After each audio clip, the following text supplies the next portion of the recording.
Chandi Prasad Bhatt, he led the villagers into the forest. He made a group of villagers. He told them what is the actual problem that is happening. The main reason for this particular silent valley to gain attention was because of the successive struggle of the native people against the proposed hydroelectric project in the valley. So the forest is divided into many areas. So when you travel, the area that you see, that is not the core area.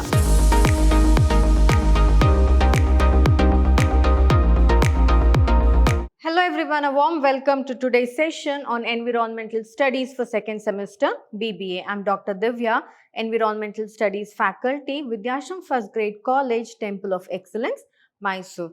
So in today's session, let us continue with studying Unit 7, that is Human Communities and the Environment. So in this session, let us concentrate on environmental movements, wherein there are three environmental movements, that is the Chipko Movement, the Silent Valley Movement and the Bishnois of Rajasthan. So how these people contributed towards saving the environment, that is what we will learn today.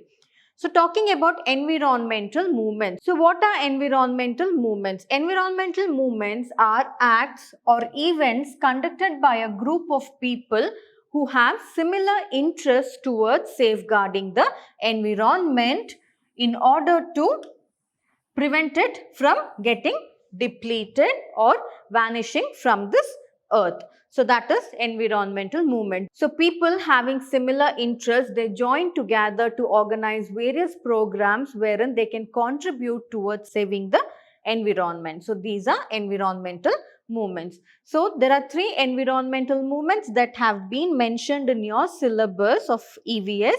That is Chipko Movement, the Silent Valley Movement and the Bishnois of Rajasthan. So we'll study about all those three. So talking about Chipko Movement. So Chipko Movement, as the name itself suggests, it is a Hindi word. Chipko meaning to stick onto something. So here people sticked onto the tree, meaning they embrace the tree, they hug the tree and they very tight in such a way that protecting the tree, preventing it from being cut down. So it was introduced in the Himalayan region of Uttarakhand in the early 1970s. So in this particular region, that is the Himalayan region of Uttarakhand, lots of industrial logging was taking place because those logs were used for various manufacturing purposes. But this logging, that is excessive logging, actually led to a lot of problem, especially during the monsoon time. So during severe monsoon time, what happened?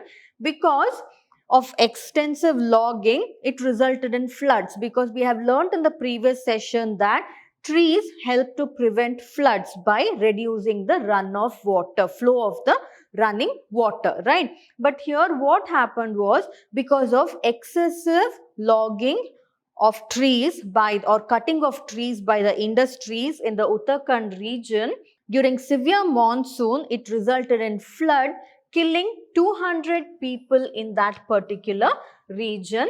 And that is when people thought, if we keep quiet, it is not going to help. So therefore, we need to protect the forest from destruction by these industrial logging sectors. So that is what they thought. So that is a time when they thought of a movement. So the name Chipko was not given then. Only it was actually thought like we have to do something to save nature, and it was taught in the year 1970.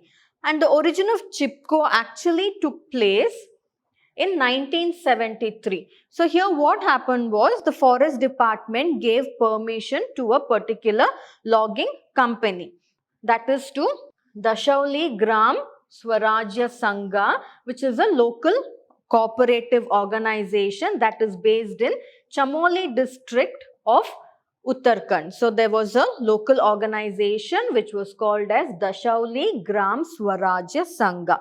So this organization was in Chamoli district of Uttarakhand of Himalayan region in the year 1973. So the forest department, they allotted ash trees to this particular cooperative organization in order to make agricultural equipments or agricultural implements, such as for tilling purpose, for plowing purpose, various agricultural implements were made using wood. So for that particular purpose, they actually gave permission to cut the trees. So again here what happened, severe logging took place of the ash trees, and therefore again the people were put to problem, where because of the, especially during the monsoon season, because of the flooding condition.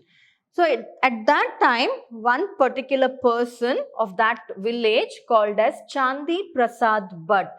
So Chandi Prasad Bhatt, he led the villagers into the forest. He made a group of villagers. He told them what is the actual problem that is happening, and he told them, or he persuaded them to safeguard the forest, and he made groups and led these people of that particular village of Chamoli district, wherein he actually led them into the forest and encourage the people to embrace or to hug the trees in order to prevent logging. So when the other people who came to log the trees, these people went and hugged the trees very tight so that the logging process could not be continued. So after many days of protest, the government cancelled the company's logging permit. So they had given a permit, right, to cut the ash trees to make agricultural equipments and all that. All those permits were cancelled because of the struggle that these villagers, or the love these villagers had shown towards the trees. And from the beginning of the Chipko movement, it mainly concentrated on ecological issues such as depletion of the forest cover and soil erosion. So what they did was, the main aim of Chipko movement was to prevent soil erosion and to thereby also to prevent the logging of the forest or the depletion of the forest. So if trees are there, then the erosion of the soil can be prevented, and also the flooding can be prevented. So that was their main aim. So this was about Chipko movement. So what did they do here? A particular person, the credit goes to Chandi Prasad Bhatt, who actually told the villagers that we need to safeguard the trees, and that is when they went and hugged the trees very tight, preventing them from being logged by these industrial sectors. And looking at all the protests which had run for several days, the government finally decided to cancel the permits that were given in order to cut these trees. So that is when the Chipko movement actually came into existence in the year 1973. And nowadays, Chipko movement, and actually in 1973, this Chipko movement actually spread to different parts of the country as well, wherein people started to follow this in order to save the environment. So this was about Chipko movement. So this is Chandi Prasad Bhatt, for whom the credit of Chipko movement goes to. Next, talking about one more movement, that is the Silent Valley movement. So Silent Valley, it is a national park, which is the Silent Valley National Park, which is located in the rainforest and the tropical moist evergreen forest in India, especially in the Nilgiri hills of Palakkad district in Kerala, that is in South India.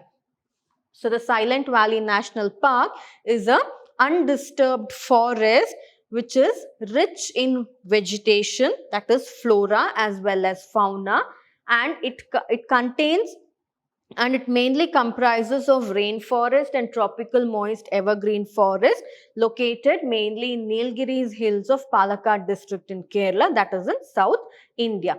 And this Silent Valley, actually this particular national park got its attention because of its rich flora and fauna diversity. It is a biodiversity hotspot, and moreover, since it is a rainforest, there are lots of different species of plants and animals growing there.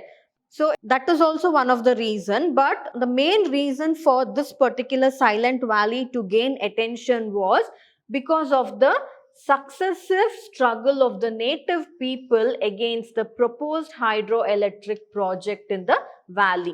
So the Kerala State Electricity Board, what they did was they put forth a project. They proposed a project wherein they want to build they wanted to build a hydroelectric power plant in that particular forest area.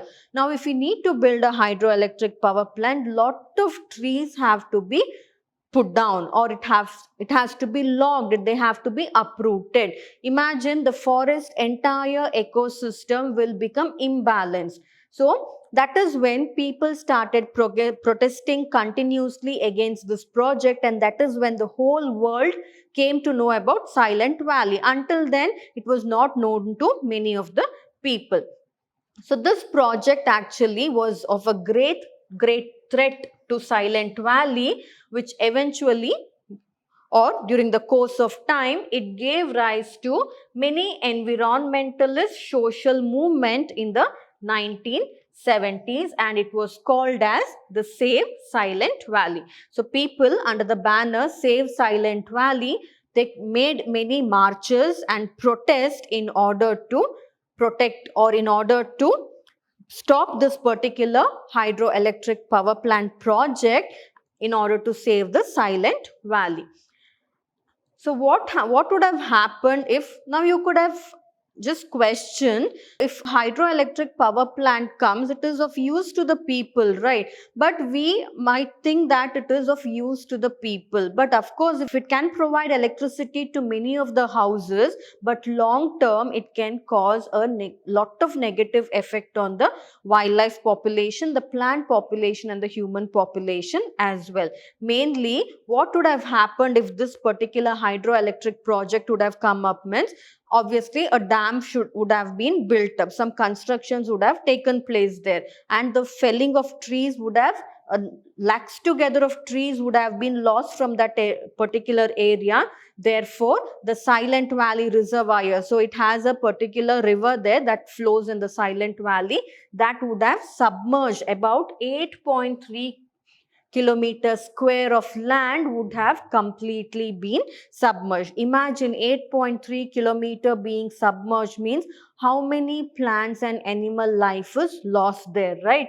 So that, and also this Silent Valley is a home for one of the important species of monkey, which is called as the lion-tailed macaque. These lion-tailed macaque also population would also be threatened. So therefore, the complete ecosystem would have become imbalanced. The rains would have got altered. Again, there, because of the felling of trees, the seasonal rains that they receive, that would have got altered. The climate would have got altered, and who knows, the entire forest itself would have got disturbed. So that is when the people started to protest against this particular project under the banner Save Silent Valley in the year 1970s.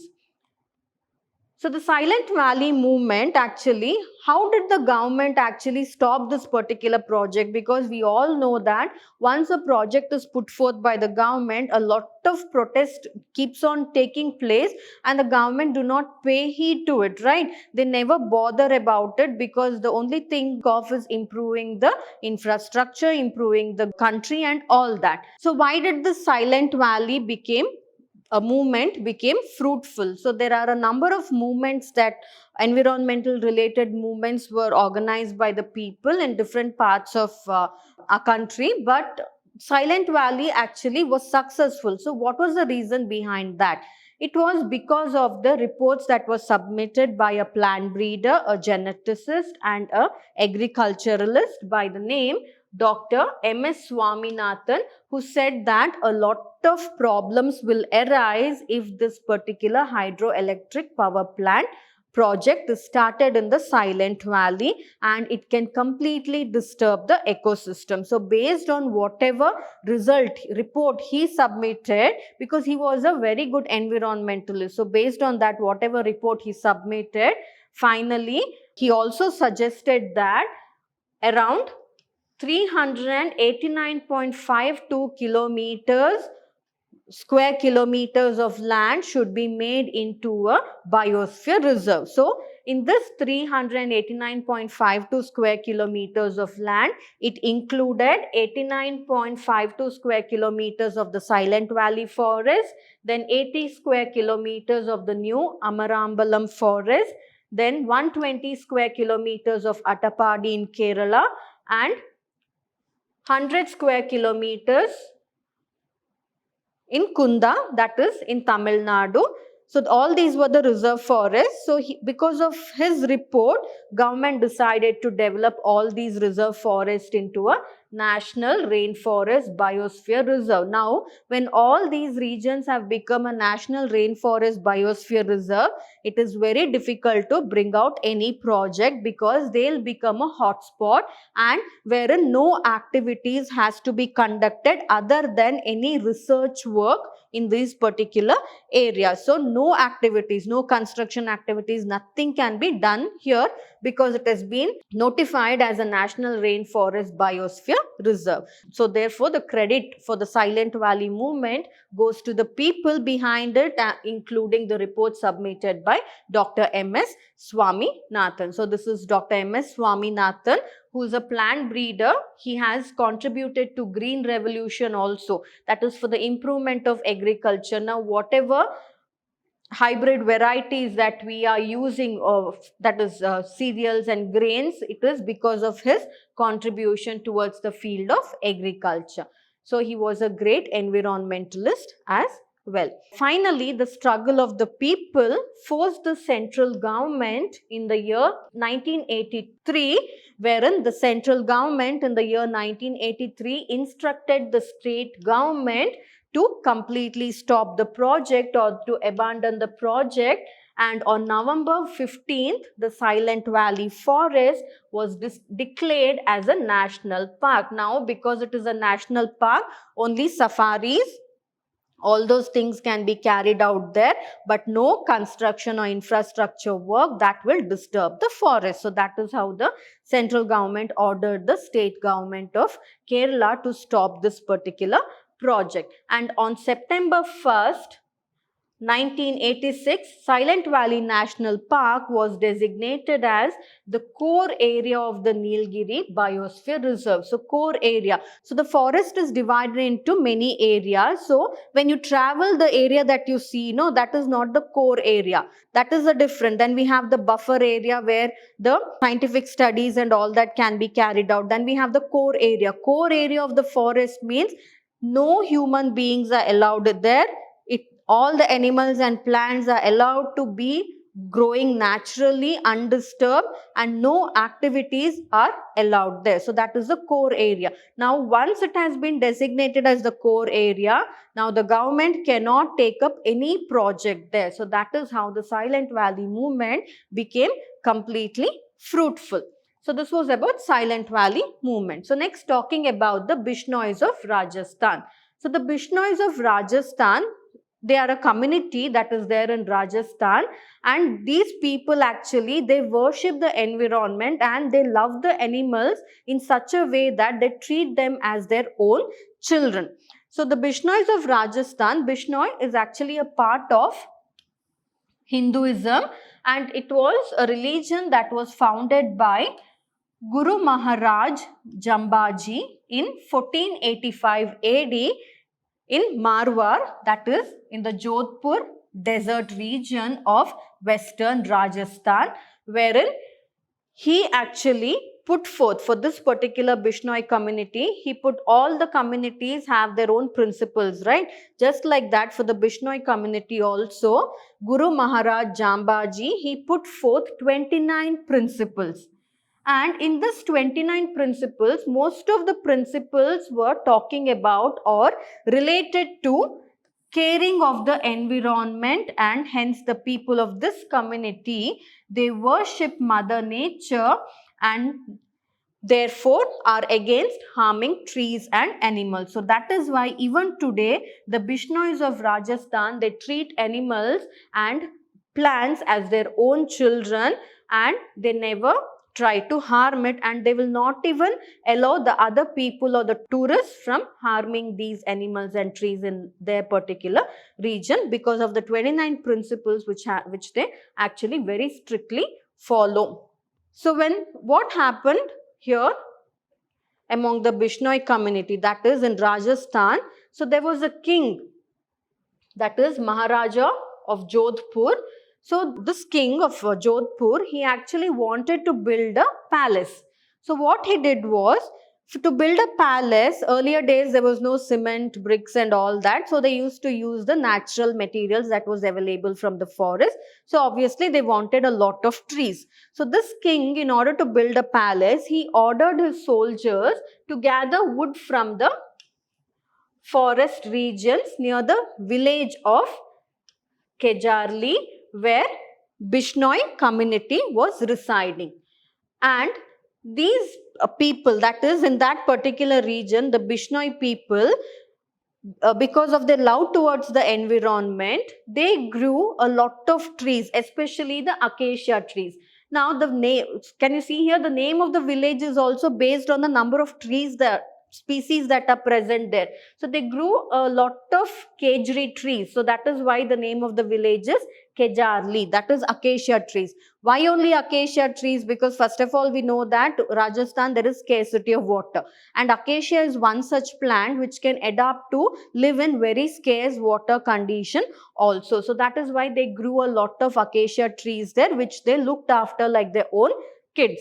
When the king's men approached that particular area in order to cut the trees, the Bishnois, they were furious and they protested against the soldiers, wherein they tried to stop them from cutting the tree. But what these soldiers did was, they had to follow the orders given by the king, that is the royal orders, right? So what they did was, they killed the people whoever came against their work or whoever was a hindrance to their particular work of cutting the trees.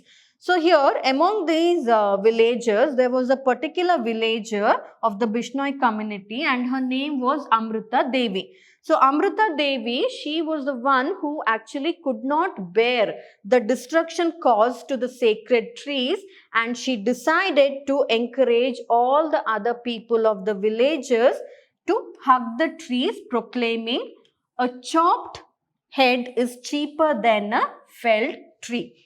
So what she said was, meaning, cut a head, it's also fine, but we won't allow you to cut the tree. So that is what they did. So the soldiers, they got agitated. First of all, they had to follow the king's order. They couldn't avoid that. And if they go back, then it will be a problem to the soldiers as well. So what these people did was, the soldiers, they beheaded the villagers. That is, they cut the head of the villagers whoever were hugging the trees.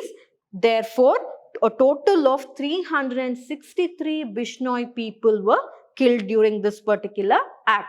And finally, the message of this particular incident, it reached the king and he rushed to that particular spot. So the king got quite emotional because 363 is not a number. Even killing one person is also not good, right? But here 363 Bishnois were killed during this particular course of cutting the trees. So he actually felt very bad because that was not his intention. His intention was only to collect trees for building the palace. But the soldiers, they got agitated because they were hindered from being followed, because they were prevented or they were disturbed from following the king's order to cut the trees. So what he did was, immediately the king went to the village and he asked the villagers sorry, or he apologized the villagers, and he ordered the soldiers to stop cutting these acacia trees, and also he designated the Bishnoi state as a protected area wherein he forbade harm to trees and animals. Finally, he passed a rule, that is, wherever the Bishnois are there, that will be a protected area and no people should disturb nature in that particular protected area. So this was, the 363 Bishnois gave their life in order to save the environment, which made the king realize his mistake and ordered to stop cutting the trees. So in memory of the 363 Bishnois who actually died during this particular protest, a number of kejri trees were planted around that particular area in the village, and even today it is standing there lush and rich and green in color.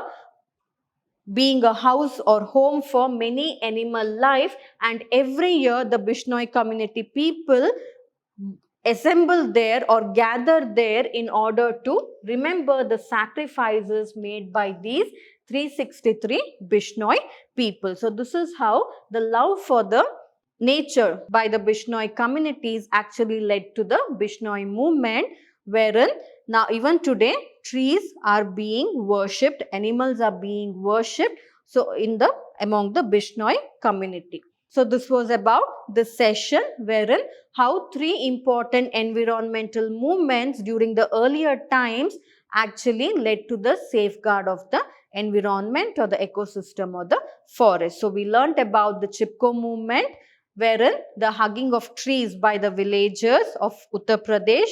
Then we learnt about the Silent Valley movement, wherein the people protested against the building of hydroelectric power plant in the Silent Valley forest, which led to, so their protest and the report given by Swaminathan led to the conversion of the Silent Valley project or the Silent Valley or designation of the Silent Valley forest as a national park or a biosphere reserve. And also we learnt about the Bishnois of Rajasthan, how their protest, how 363 people of that particular community contributed or sacrificed their lives in order to save the environment, which led to the saving of thousands to thousands of trees. And even today in this particular region of Rajasthan, the trees and the animals are worshipped. So this was about the three movements or environmental related movements. So this was about this session. I hope you understood this session. So in the next coming session, we shall talk about environmental ethics. So each and everyone has their own ethics in life, which we need to follow, which we need to at least try to follow, right? So likewise, we should have some ethics or norms towards nature as well. So what is the role of Indian and other religion cultures in environmental conservation, wherein a lot of different ethical values have been put forth to the people. So we shall study about that in the next coming session. So we shall meet again in the coming session. Thank you.